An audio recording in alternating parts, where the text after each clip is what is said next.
dire un ringraziamento all'organizzazione tutta, perché anch'io organizzo questi eventi e so che cosa ci sta dietro e ci sono tanti sacrifici per la buona riuscita di un evento del genere. Quindi ringrazio l'organizzazione e ringrazio voi che avete la pazienza di ascoltarci.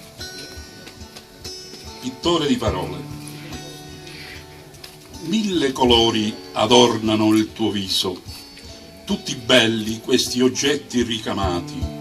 Il più bello è certo il tuo sorriso, ma in tutt'uno essere pittati.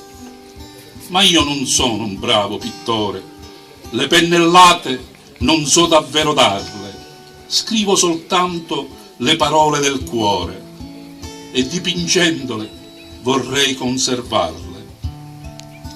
Conservare il sole del tuo sorriso, gli occhi che parlano d'allegria e la luce che sprigiona il tuo viso in questa tela viva e di fantasia. Ma non so tenere fermo il pennello, eppure i colori mi sfuggono via, e il tuo viso così dolce e così bello lo dipingerò con la mia poesia. Grazie.